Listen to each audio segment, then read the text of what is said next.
Գյուրջան Կասկադ 60 ամիս փուլային վճարում բազմաթիվ առավելություններ։ Հաջորդը, որ կուզենայի նշել, հետևյալն է, որ մենք հոկտեմբերի, նախորդ տարվա հոկտեմբերի նկատմամբ ունեցել ենք 11% տնտեսական ակտիվության ցուցանիշի աճ, իսկ արդեն 2025 թվականի առաջին 10 ամիսները նախորդ տարվա հունվար-հոկտեմբերի համեմատ տնտեսական ակտիվության ցուցանիշը կազմել է 8.1%։ Սա նույնպես կարծում եմ շատ կարևոր եւ շատ պոզիտիվ ցուցանիշ է, նաեւ ընդգծեմ, որ սա տնտեսական ակտիվության ցուցանիշն է եւ տնտեսական աճի հաշվարկը չէ, բայց նաեւ պիտի արձանագրեմ, որ եթե ես ճիշտ եմ հիշում թվերը, 9 ամիսներով մենք արդեն ունենք 6% արձանագրված տնտեսական աճ։ Ես կարծում եմ, որ սրանք իսկապես շատ լավ ցուցանիշներ են եւ պետք է արձանագրել, որ արդեն ոչ առաջին տարին մեր տնտեսության աճը կանխատեսվածից տեսանելիորեն ավել է եւ նաեւ կարծում եմ սրա պատճառն այն է, որ մենք անդադ մեր քաղաքականություններում բացի ենթակառուցվածքներից ընդգծում ենք մարդու ստեղծարար աշխատանքի կարևորությունը եւ այդ ստեղծարար աշխատանքի արդյունավետությունը բարձրացնելու առումով կրթության կարևորությունը եւ կարծում եմ, որ այս ուղերձները ընկալվում են եւ այդ ուղերձները իրագործվում են ամենօրյա կյանքում։ Ես ուզում եմ եւս մեկ անգամ գնահատանքի եւ շնորհակալության խոսքեր ասել Հայաստանում աշխատող, արդյունք ստեղծող եւ օրենքով նախատեսված հարկերը վճարող քաղաքացիներին, նաև ուզում եմ ընդգծել, որ վերջին ամիսներին ես տնտեսվարողներից նամակներ եմ ստանում այն մասին, որ հարկային մարմինները, այսպես ասած, չափից ավելի խստապահանջ են եւ նաև քննչական մարմիններ չափից ավելի խստապահանջ։ Գիտեք, եւ ես ընդհանրապես մեր գործընկերների հետ զրույցում այսպիսի սկզբունք ենք մենք որդեգրել։ Մեր սկզբունքը հետեւյալն է, որ Հայաստանի Հանրապետությունում բառացի է ինչ որ ասում եմ, սա ես մեջբերում եմ մեր աշխատանքային քննարկումներից առանց մի բառ ավելացնելու կամ պակասացնելու, որ Հայաստանի Հանրապետությունում չպետք է լինի որևէ տնտեսվարող, որը ունենա օբյեկտիվ հիմք ասելու, որ կառավարությունը հարկային գործունեության ֆիսկալ պրոցեսների արդյունքում իրենից վերցրել է թեկուզ մի լումա ավել հարկ կամ տուր։ Եվ բայց մյուս կողմից կառավարության դիրքորոշումն էլ այն է, որ չպիտի լինի տնտեսվարող, որ վճարի օրենքով նախատեսվածից մի լումա պակաս հարկ եւ տուր։ Ես կարծում եմ, որ սա շատ կարևոր եւ սկզբունքային եւ օրինական եւ արդար մոտեցում է, բայց այնուամենայնիվ, քանի որ մեր տնտեսվարողները այդ թեմաները բարձրացնում են, մենք շաբաթ օրը ունենք աշխատաժողովը մեր երկրորդ տնտեսական ոլորտի ներկայացուցիչների հետ եւ մենք այդ հարցը կքննարկենք։ Իհարկե, ես նախորդ շրջանում այդ նամակներից առնվազն մի քանիսը մակագրել եմ փոխվարչապետ Տիգրան Խաչատրյանին, խնդրելով, որ քննարկումներ ունենան, ի վերջո հասկանանք, թե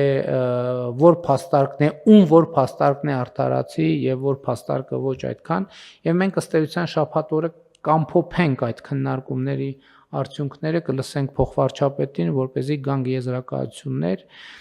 եւ գանք, այսինքն ձևակերպենք մեր մոտեցումը, բայց բոլոր դեպքերում մոտեցումը արդեն իսկ ձևակերպված է ոչ մի լումա ավել եւ ոչ մի լումա պակաս։ Այս սկզբունքով մենք պետք է աշխատենք, մանավանդ որ ելի եմ ուզում հույս ունեմ, որ մեր տնտեսվարողները տեսնում են, որ պետական բյուջեի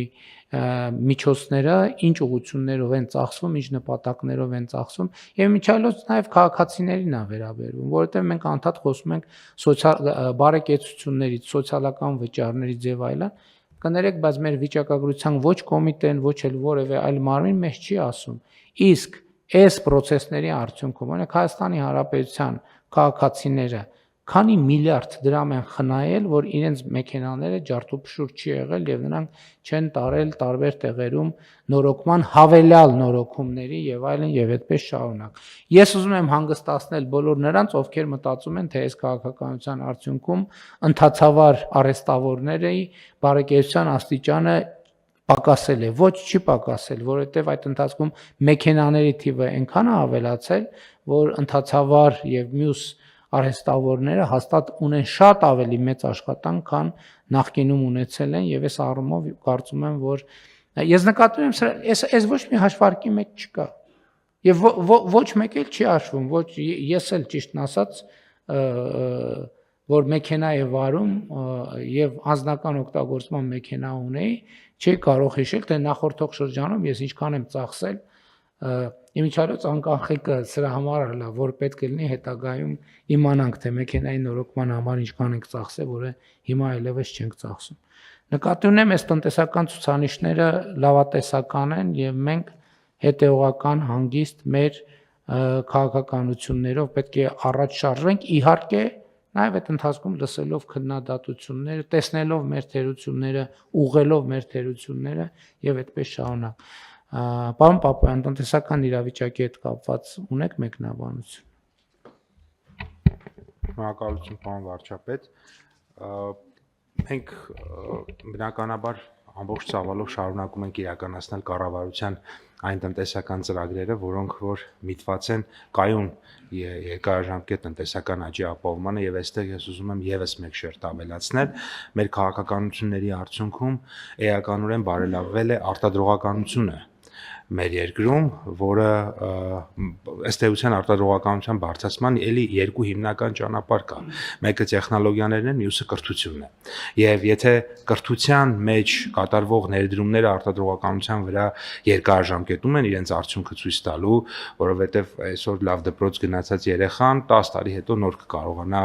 ըստ էության տնտեսության մեջ լավ արդյունքներ ցույց տալ, տեխնոլոգիաները մի քիչ ավելի արագ են իրենց արդյունքը ցույց տալիս եւ մեր արտադրողականության խթանման ծրագիրը այս առումով շատ թիրախային է, որը հնարավորություն է տալիս մեր արտադրության վերամշակող արդյունաբերության մեջ ներգրաված եւ այլ ոլորտների բազմաթիվ ընկերությունների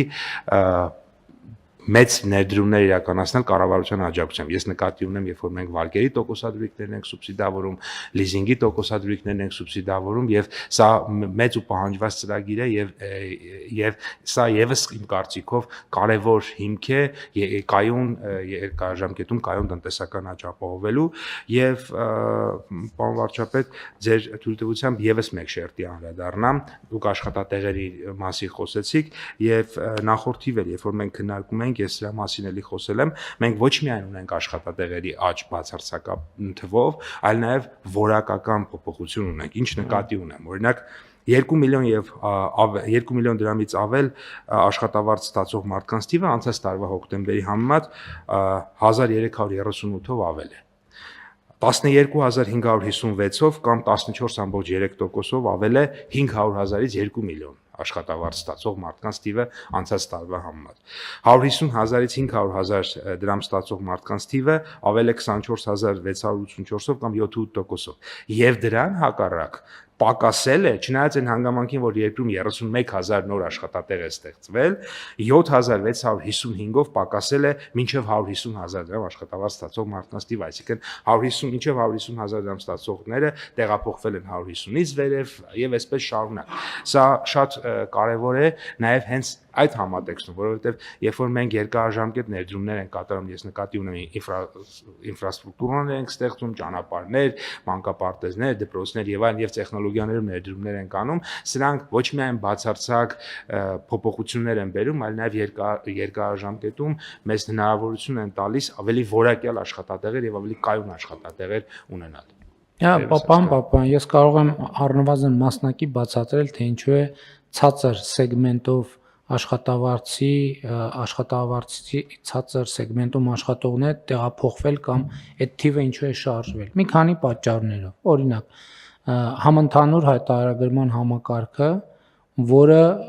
նաև հետ վճար է ենթադրում վճարված եկամտահարկից այն դեպքում, երբ օրինակ կրթության համար եւ առողջապահության համար վճարումները անում են անկանխիկ վճարումներ անելու համար պետք է աշխատավարձերը կամ արտահայտված լինեն, այսինքն Երևան հաջորդը անհուսալի վարկերի ծրագիրը, որը նույնպես շատ կարևոր է։ Հաջորդը մարդիկ տեսնում են, որ մենք քաղաքականություններ ենք վարում անկանխիկ առևտրի դեպքում մյուս տարվանից հետվճար է մտնելու եւ մարդիկ դա նույնպես իրենց գործատուներին մղում են, որպեսզի նրանք ամբողջական աշխատավարձերը արտահայտեն տեսանելի, ոչ ստվերային կերպով։ Հաջորդը առողջապահության ապահովագրության համակարգում համակարգ են մտնելու 200,000 դրամ եւ բարձր աշխատավարձ ստացող մարդիկ։ Եվ մենք նաեւ այս ենք նկատի ունեցել, որովհետեւ թվում է թե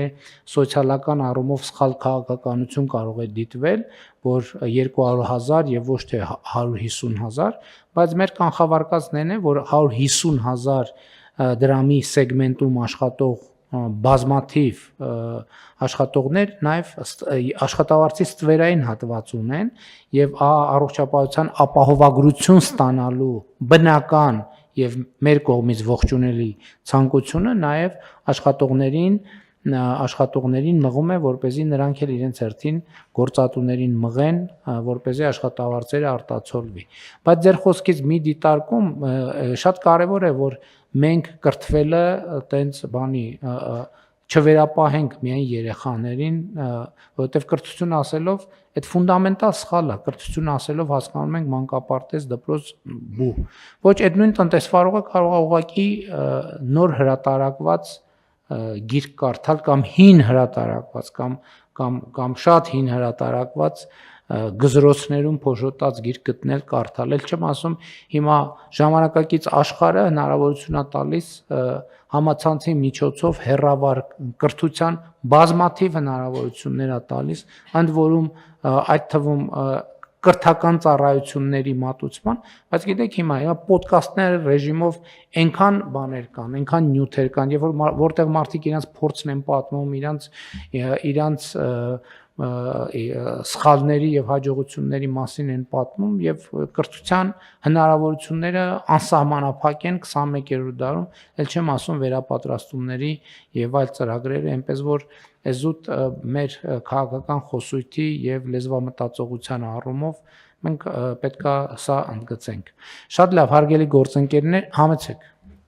Շատ կարճ կարելի է, պարոն վարչապետ, ես վիճակագրորեն նաև հաստատեմ ձեր մտքերը, օրինակ մենք հանրային սննդի կազմակերպման ոլորտում ունենք իհարկե եւ աշխատատեղերի եւ աշխատավարձի աճ, բայց միջին աշխատավարձը 157,400 դրամ է։ Ակնհայտ է, որ հանրային սննդի ոլորտում օրինակ մատուցողները կամ ռեստորանային ոլորտում աշխատակիցները շատ ավելի բարձր է ստանում, այսինքն նույնիսկ այս վիճակագրությունն է բավականին լավ պատկեր մեզ տալիս, այլ չասած որ իրական տնտեսության մեջ կամ հողի վրա շատ ավելի բարձր է եւ մեր քաղաքականությունները այո պետք է ստիպեն, որպեսզի այս թվերը հնարավորինս մոտենան իրականությանը եւ դուք նաեւ նշեցիք 9 ամսվա ցուցանիշների մասին, որոնք արդեն բացարձակ ցուցանիշներ են, այսինքն դրանք ցույց են տալ եւ 6% աճ ունենք, ինչը բոլոր եւ միջազգային կառույցները եւ Հայաստանում